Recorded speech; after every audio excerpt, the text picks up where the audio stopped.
Coming up today, the South Korean military says a reservist who went on a shooting spree on Wednesday before turning the gun on himself was on a special watch list due to a history of depression. Former Prime Minister Lee Wan-koo is being grilled by prosecutors over allegations he took more than $25,000 from a recently deceased businessman. Plus, in another move that's stoking into Korean tensions, North Korea holds live fire drills just north of its maritime border with South Korea. Stay tuned for these stories and more.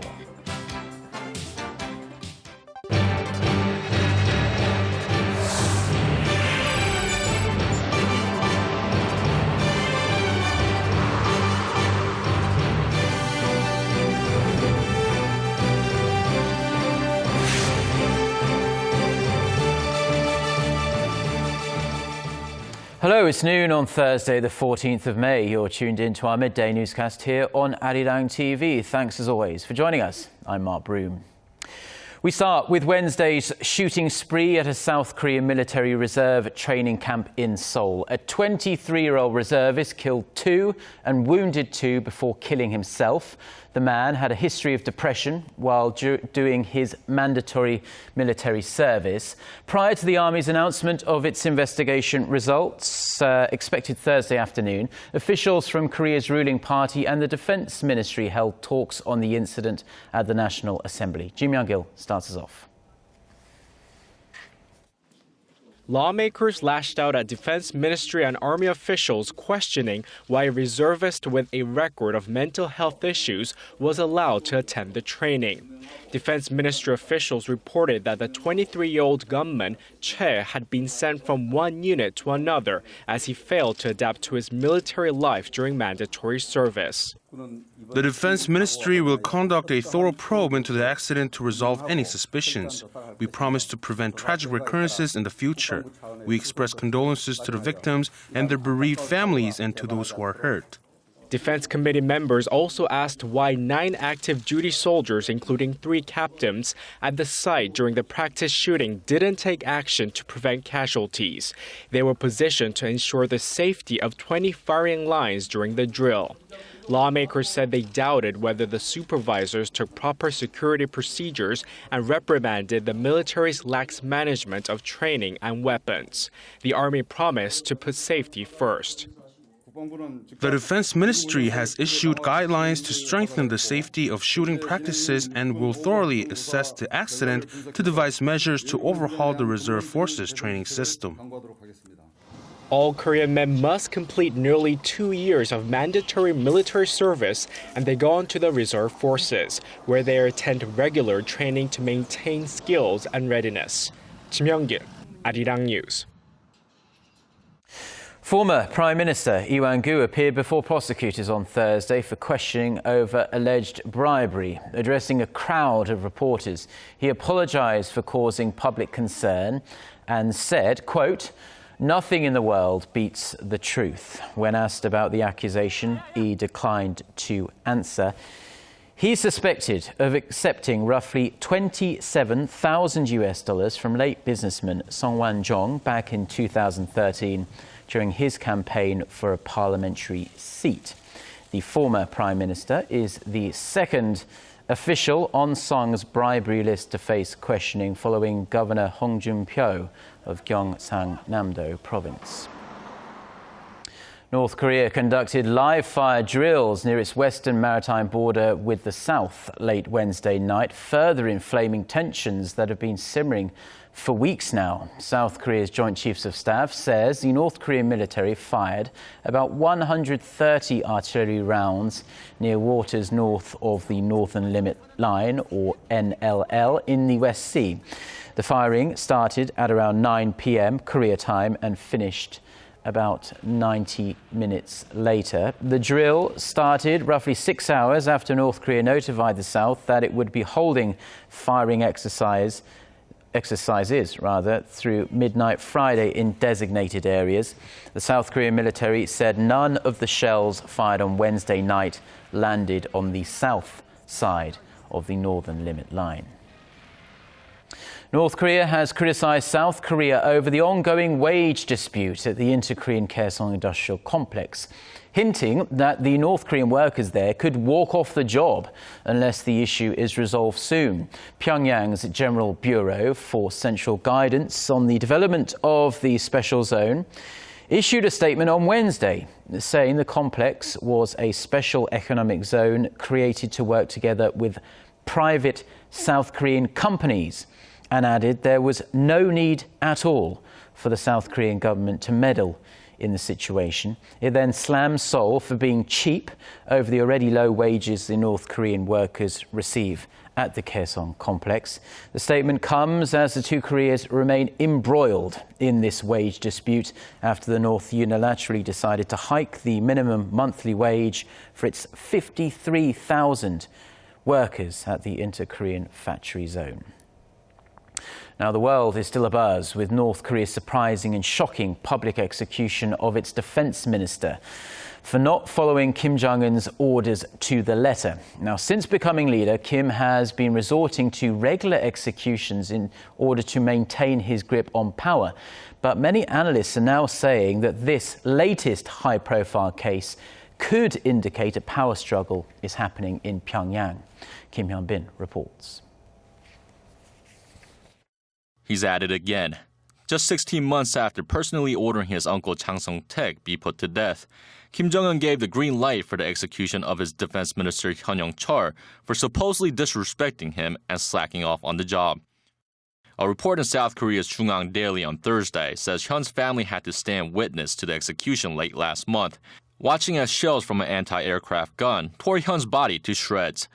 The U.S. government says that if the reports are correct, it shows the depths of depravity the young leader is willing to go to. I'm not in a position to confirm any of those specifics, but these disturbing reports, if they are true, describe another extremely brutal act by the North Korean regime.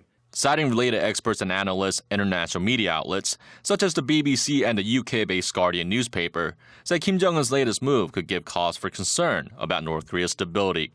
An analyst told the BBC that Hyun's execution is a clear indication that Kim does not feel secure.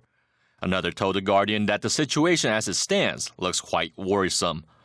North Korea has for the moment at least not commented on the reports. South Korea's spy agency says Kim Jong-un has ordered the execution of around 70 senior officials since coming to power in late 2011. Kim Hyun-bin, Arirang News. Now, celebrating 25 years of diplomatic relations, President Park Geun-hye and her Bulgarian counterpart held talks in Seoul earlier today. President Park said she hopes to diversify their bilateral cooperation, noting President Rosen Plevnielev's innovation-focused economic policies and interest in working with Korea. The leaders also exchanged views on security issues surrounding the Korean peninsula as well as global issues of interest. Later today, Korea and Bulgaria will hold their first ever defense ministers meeting to try to find ways to increase cooperation on security and defense.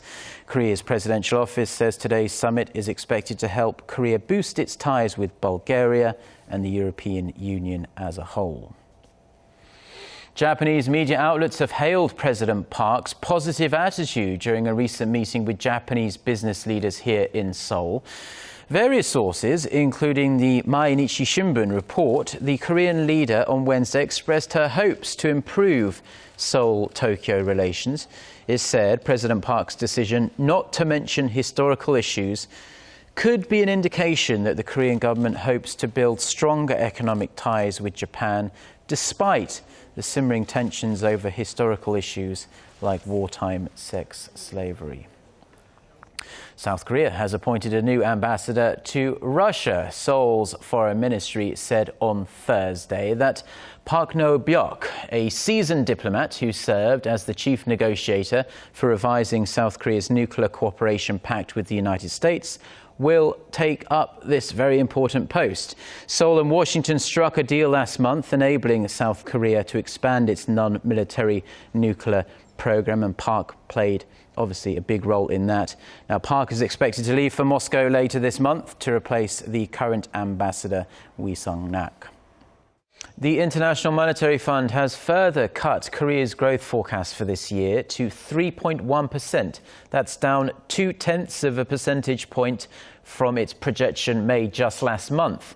The world body noted the country's average quarterly growth spurt observed at the start of 2013 had halved to about 0.5% in the final 3 quarters of 2014, with the Seoul ferry accident being a turning point. It said the incident had a, quote, surprisingly large and persistent impact on consumer and investor sentiment. While the IMF welcomed recent monetary, fiscal and other policy changes to try and revive spending, it said growth hinged on the government's ability to effectively tackle cyclical and structural vulnerabilities. Quite a different outlook from the OECD, though. It says Korea's economy is forecast to enter a stronger phase of recovery in the latter half of the year. This is according to the OECD index that tracks early signs of turning points in economic cycles. The economic think tank says Korea's composite leading indicators for the month of March was at its highest point in almost 4 years at 102. A number over 100 means the economy is headed towards expansion.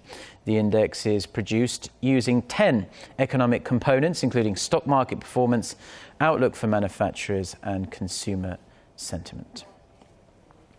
The Korean government is preparing to carry out some very thorough as well, fiscal reviews looking to boost efficiency and stimulate the economy, with the budget for 2016 coming up soon. Now, Sung Ji-sun reports. No stone left unturned. Officials will begin with an all-out review of government programs with a view to structuring next year's budget set to be allocated in June. They'll assess validity and apply a one-in, one-out policy to maintain the total number of projects. Authorities will also make sure that no individual or organization receives multiple or unqualified welfare subsidies by setting up a consolidated management system for government aid. Making efficiency a priority, the government will also invite the private sector to play a bigger part in creating infrastructure, or SOC, social overhead capital, such as roads and bridges. Continuing with labor reform efforts, Seoul will develop long-term plans to help young people find work overseas, as the extension of the retirement age raises youth unemployment concerns at home. In terms of growing the economy, the Science Ministry will launch an R&D strategy control tower to boost support for small and mid-sized companies, while the Defense Ministry will open its doors to private think tanks involving more experts in defense-related decisions. Moving forward, the government pledges to use evaluation and monitoring to root out lax budget implementation in the future. Song Ji-sun, Arirang News. The Iraqi government claims the deputy leader of the Islamic State group has been killed in an airstrike carried out by the US-led coalition. Baghdad's Ministry of Defense says Abu Ali al-Afari was killed along with dozens of other militants while they were in a mosque in northern Iraq.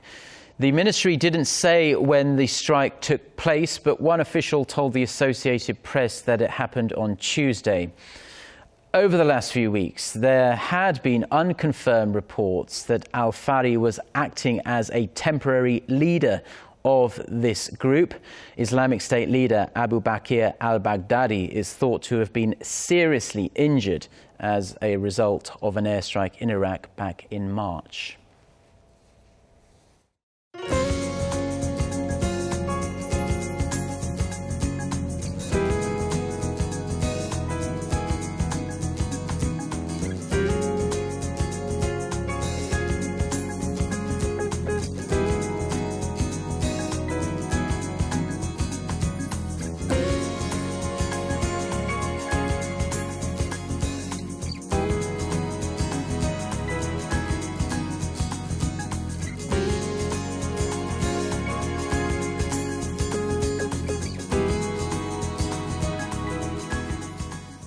And that's all we have on this Thursday afternoon here in Seoul. I'm Mark Broome. Have a wonderful day and enjoy the sunshine if you're watching in Korea.